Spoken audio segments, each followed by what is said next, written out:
Hello everyone, my name is Priya and today I'm going to teach you DNA replication. देखो, जैसे हम लोगों को पता ही होता है कि डीएनए रेप्लिकेशन कब होता है। डीएनए रेप्लिकेशन होता है जब सेल डिवाइड करती है। ठीक, एक सेल से दो सेल्स बनती हैं। हमारे पास सिंगली एक सेल है, एक सेल डिवाइड करके दो सेल बनाएगी। ठीक, तो जब वो एक सेल से दो सेल बनाएगी तो डीएनए का नंबर भी पहले एक सेल के अंदर होता है। जब उसे एक से दो बनना होगा तो डीएनए को डबल किया जाता है अमाउंट में। ठीक है, तो डीएनए के डबल करने के प्रोसेस को ही हम कहते हैं डीएनए रेप्लिकेशन। तो इस चैप्टर में आज हम पढ़ेंगे डीएनए रेप्लिकेशन का प्रोसेस कैसे होता है स्टेप बाय स्टेप। ठीक है, तो डीएनए रेप्लिकेशन की स्टार्टिंग में ही डीएनए रेप्लिकेशन कैसे होगा। देखो, डीएनए रेप्लिकेशन सारे ही लिविंग सेल्स में हो रहा है। ठीक, सारे सेल्स में एंजाइम्स की हेल्प से होता है डीएनए रेप्लिकेशन, जिसमें एक ही नहीं बहुत सारे एंजाइम्स का यूज होता है और इन एंजाइम्स की हेल्प से हम पूरा प्रोसेस डीएनए रेप्लिकेशन का कंप्लीट करते हैं। ठीक, फिर इसमें मेन एंजाइम कौन सा होता है हमारे पास, जो डीएनए डिपेंडेंट डीएनए पॉलीमरेज है। जो हमारे पास एंजाइम है वो डीएनए पॉलीमरेज है। अब इसे डीएनए डिपेंडेंट क्यों कहते हैं, वो इसलिए कहते हैं क्योंकि जो डीएनए रेप्लिकेशन है, वो जो न्यू डीएनए का स्ट्रैंड बनेगा वो पुराने डीएनए से ही बनेगा ना, तो डीएनए से डीएनए बन रहा है, इसीलिए हम बोलेंगे डीएनए डिपेंडेंट डीएनए पॉलीमरेज। ठीक, फिर उसके बाद है हाईली इफिशिएंट होता है ये जो भी पॉलीमरेज हम यूज करते हैं। ठीक, वो पॉलीमरेज जो थर्ड वाला पॉलीमरेज है हमारा डीएनए पॉलीमरेज 3, इसमें 2000 बेस पेयर्स पर सेकेंड में डीएनए को रेप्लिकेट करने के, इस रेट से डीएनए को रेप्लिकेट करने की कैपेबिलिटी होती है। तो ये ज्यादा एबिलिटी से और हाईली इफिशिएंट एबिलिटी से रेप्लिकेट करता है। ठीक है, फिर उसके बाद है जैसे अब ये सिर्फ रेप्लिकेशन ही अच्छी नहीं करता है, मतलब फास्ट रेप्लिकेशन ही नहीं करता है, इसकी जो एक्यूरेसी है वो भी काफी ज्यादा सही होती है, बहुत ज्यादा हाई डिग्री ऑफ एक्यूरेसी को शो करता है, जिसकी वजह से रेप्लिकेशन जो है वो फास्ट भी होता है और एक्यूरेट भी होता है। ठीक, फिर उसके बाद हमारे पास इकोलाई है। इकोलाई में क्या हो रहा है, इकोलाई बैक्टीरिया के अंदर 4.6 × 10⁻⁶ बेस पेयर्स प्रेजेंट होते हैं और ये सारे बेस पेयर्स 18 मिनट्स में टोटली रेप्लिकेट हो जाते हैं। डीएनए रेप्लिकेशन का जो प्रोसेस है वो एस फेज में कंप्लीट होता है। एस फेज एक सेल साइकिल की फेज है जिसे बोलते हैं सिंथेसिस फेज या सिंथेटिक फेज। ठीक, इसमें डीएनए डबल हो जाता है अपने अमाउंट में, डीएनए का रेप्लिकेशन बोलते हैं जैसे। फिर उसके बाद हमारे पास क्या प्रोसेस है कि जो डीएनए का प्रोसेस है उसमें बहुत सारे स्टेप्स होते हैं। ठीक है, तो इसका जैसे फर्स्ट स्टेप, इसका सबसे पहले क्या होगा, सबसे पहले होता है हमारे पास एक्टिवेशन। जो डीएनए का मॉलिक्यूल है उस डीएनए के मॉलिक्यूल को एक्टिवेट भी तो करना पड़ेगा, वो केमिकल कंपाउंड है। तो हमारे पास क्या है, डीऑक्सीराइबो न्यूक्लियोसाइड्स ट्राइफॉस्फेट। ठीक, क्या है, डीऑक्सीराइबो न्यूक्लियोसाइड ट्राइफॉस्फेट है ये। ठीक है, अब देखो डीऑक्सी, अब डीएनए का स्ट्रक्चर हमें पता है, डीएनए के स्ट्रक्चर में क्या प्रेजेंट होता है, डीएनए का स्ट्रक्चर होता है एक। ठीक है, तो डीएनए के स्ट्रक्चर में क्या प्रेजेंट है, डीएनए के पास एक शुगर होता है, ठीक है, बेस होता है, फॉस्फेट होता है। तो जो एक्टिवेशन है डीएनए मॉलिक्यूल का ये क्या है, डीएनटीपी, डीऑक्सीराइबोन्यूक्लियोसाइड ट्राइफॉस्फेट। ठीक, अब ये डीऑक्सीराइबोन्यूक्लियोसाइड ट्राइफॉस्फेट को हम बोलते हैं डीएनटीपी। डीएनटीपी जो है वो दो पर्पस को सर्व करता है। दो पर्पस क्या होंगे इसमें से, कि एक तो ये सबस्ट्रेट की तरह काम करेगा, ये जो डीएनटीपी है यही जाके लगेंगे और डीएनए आगे फॉर्म होंगे, न्यू डीएनए फॉर्म होंगे। तो डीएनए जो तुम्हारा डीएनटीपी है ये सबस्ट्रेट की तरह काम कर रहा है। दूसरा, ये एनर्जी प्रोवाइड कर रहा है। ठीक, ये क्या कर रहा है, पॉलीमरेज की जो रिएक्शन होगी उसमें ये एनर्जी को प्रोवाइड करेगा। फिर ऐसे ही ये डीएनटीपीज बनते कैसे हैं, हमारे पास सबसे पहले केमिकल कंपाउंड्स होते हैं। ठीक है, तो हमारे पास सबसे पहले क्या है, डीऑक्सीराइबो एडिनोसिन मोनोफॉस्फेट। ठीक, deoxyribo adenosine monophosphate, deoxyribo guanosine monophosphate, cytidine monophosphate and thymidine monophosphate. और ये चारों बेसेस हैं जो हमारे डीएनए में प्रेजेंट होते हैं। अब इनके जो मोनोफॉस्फेट्स हैं वो यहाँ से H3PO4 ये क्या देगा, फॉस्फेट देगा। तो ऐसे ही दो फॉस्फेट्स लेंगे हम, कितने मॉलिक्यूल्स लगते हैं हमें, H3PO4 के दो मॉलिक्यूल्स लगेंगे। दो फॉस्फेट को मोनोफॉस्फेट में मिलाने के बाद हमें क्या मिलेगा, ट्राइफॉस्फेट।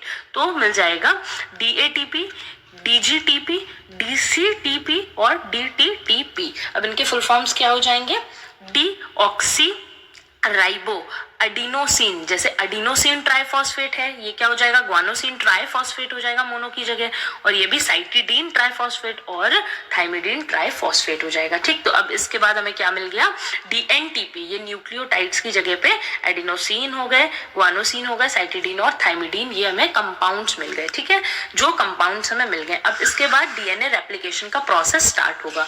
अब डीएनए के रेप्लिकेशन प्रोसेस में क्या आता है, सबसे पहले जो डीएनए का रेप्लिकेशन स्टार्ट होता है वो, उसके लिए हमें चाहिए होता है ओरिजिन ऑफ रेप्लिकेशन। हमें क्या चाहिए होगा, सबसे पहले origin of replication. Her DNA के ऊपर एक स्पेस होती है, हर डीएनए के ऊपर origin of replication Orai present होते हैं। ठीक, अब ये जो ओराई हैं ये रेप्लिकेशन को इनिशिएट कराने के लिए जरूरी होते हैं। यहाँ पे एक तुम्हारे बेसिस होते हैं जो तुम्हारा रेप्लिकेशन को स्टार्ट कराएगा, रेप्लिकेशन को इनिशिएट कराएगा। ठीक, तो यहीं से इनिशिएशन होगा।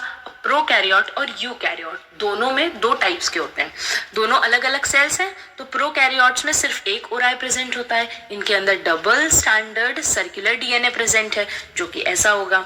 तो ओराई यहाँ पे प्रेजेंट है, बाई डायरेक्शनल में ग्रोथ होगी, मतलब ओराई ओरिजिन ऑफ रेप्लिकेशन, यहाँ से रेप्लिकेशन स्टार्ट होगा, इस साइड भी रेप्लिकेशन होगा और इस साइड भी रेप्लिकेशन होगा।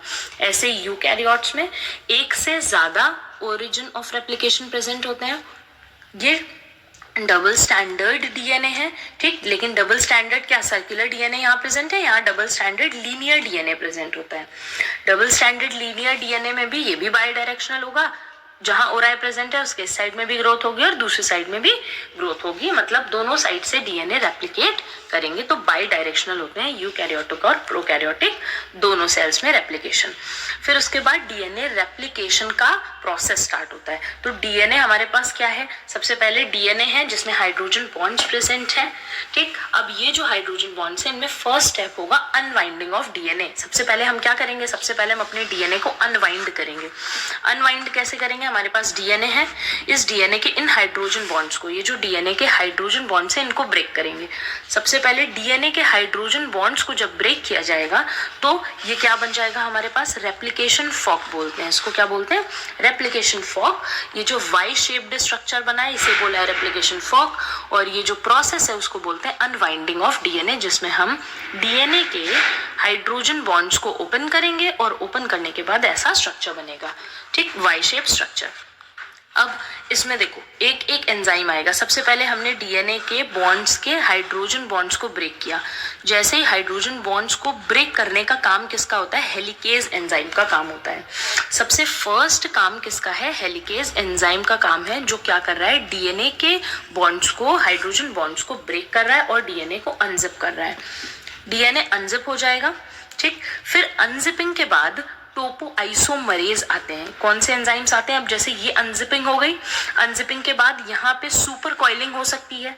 ठीक है, तो यहाँ पे सुपर कॉइलिंग हो जाएगी। ये जो डीएनए है वो पहले से और ज्यादा कॉइल्ड हो जाएगा, तो उस पहले से और ज्यादा कॉइलिंग को प्रिवेंट करने के लिए क्या, कौन सा एंजाइम आता है, टोपोआइसोमरेज आता है। अब ये जो टोपोआइसोमरेज है ये प्रिवेंट कर रहा है सुपर कॉइलिंग को, जो टेंशन को रिलीज करता है और जो बैक साइड वाला डीएनए है उसे रिलैक्स करता है।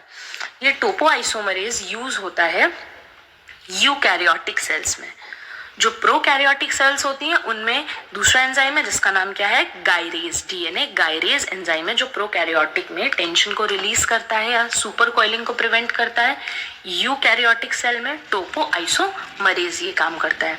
तो ये दो हो गए, एक हेलिकेज एंजाइम हो गया जो ब्रेकिंग करेगा, बॉन्ड्स को ब्रेक करेगा, अनजिपिंग करेगा, और दूसरा हमारा टोपोआइसोमरेज हो गया। फिर उसके बाद हमें क्या चाहिए, अब यहाँ वाले जो बॉन्ड्स हैं ये अभी तो बॉन्ड ओपन हुआ है ना, दोबारा से भी तो बॉन्ड बना सकते हैं। जैसे इन्होंने बॉन्ड खोला, हाइड्रोजन बॉन्ड अभी ब्रेक हुआ है, लेकिन ये दोबारा से बॉन्ड्स बनाने की कोशिश करेंगे। तो इनके बॉन्ड्स को, इनकी जो रिकॉइलिंग है, दोबारा से बॉन्ड का फॉर्मेशन है, उसको प्रिवेंट करने के लिए ये एसएसबीपी आता है। और एसएसबीपी का क्या काम था कि क्या करना, प्रिवेंट रिकॉइलिंग करना। तो एसएसबीपी क्या कर रहा है, रिकॉइलिंग को प्रिवेंट कर रहा है, ठीक। तो आगे ये बॉन्ड्स बनाने नहीं देगा, ये वाला टेंशन रिलीज कर देगा और ये वाला बॉन्ड्स ब्रेक कर देगा। तो अभी ये तो अनवाइंडिंग हो गई। अब अनवाइंडिंग के बाद न्यू स्ट्रैंड्स कैसे बनेंगे, तो न्यू स्ट्रैंड्स बनने के लिए क्या करना होगा, न्यू स्ट्रैंड्स बनेंगे मतलब फॉर्मेशन ऑफ न्यू स्ट्रैंड्स। तो सेकेंड स्टेप क्या होगा, formation of new strands. New strands को बनाने के लिए दो एंजाइम्स की नीड होती है। न्यू स्ट्रैंड्स को बनाने के लिए दो एंजाइम्स चाहिए। कौन कौन से एंजाइम्स चाहिए, डीएनए पॉलीमरेज चाहिए, ठीक, डीएनए पॉलीमरेज 3, और क्या चाहिए, प्राइमेज। अब ये दोनों एंजाइम क्यों चाहिए होते हैं, क्योंकि जो डीएनए पॉलीमरेज है ये कहता है कि डीएनए पॉलीमरेज डीएनए तो रेप्लिकेशन करेगा, जैसे यहाँ डीएनए रेप्लिकेशन होना है, डीएनए रेप्लिकेशन होगा, बट ये डीएनए रेप्लिकेशन को स्टार्ट नहीं करेगा। तो डीएनए रेप्लिकेशन को स्टार्ट कराने के लिए हमें दूसरा एंजाइम चाहिए, वो क्या, कौन है, प्राइमेज। प्राइमेज होगा जो आरएनए से बनेगा। आरएनए प्राइमेज जो होगा वो डीएनए रेप्लिकेशन को स्टार्ट करेगा, और जो डीएनए पॉलीमरेज होगा वो उस रेप्लिकेशन को आगे कंटिन्यू करा के बाकी पूरा स्ट्रैंड का रेप्लिकेशन कंप्लीट करेगा।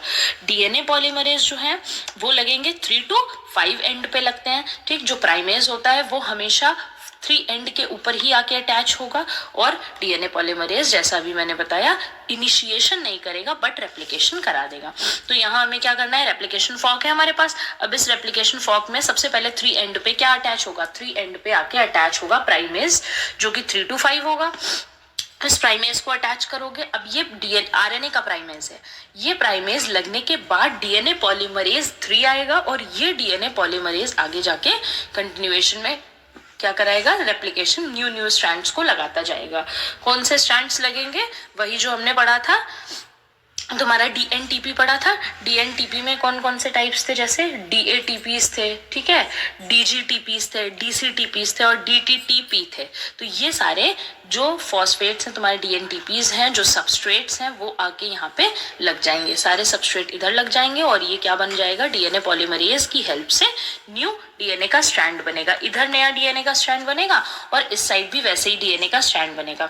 बस 3 एंड पे ही लगेगा प्राइमेज, तो इधर प्राइमेज इस साइड पे लगेगा और यहाँ से भी न्यू डीएनए का स्ट्रैंड बनेगा, ठीक। फिर उसके बाद नेक्स्ट स्टेप क्या होगा, अब देखो इधर तो एक बारी प्राइमेज लग गया, प्राइमेज लगा, अब प्राइमेज कंटिन्यू ग्रो करता रहेगा। 3 एंड पे प्राइमेज लगा था एक बार, अब ये 5 to 3 एंड, 5 to 3 एंड, ये कौन लगते जा रहे हैं, हमारे सबस्ट्रेट लगते जा रहे हैं, और डीएनए पॉलीमरेज जो है इस स्ट्रैंड्स को कंटिन्यू कर देगा, और डीएनए पॉलीमरेज की हेल्प से ये न्यू स्ट्रैंड पूरा कंटिन्यूएशन में ऐसे ही बनता जाएगा।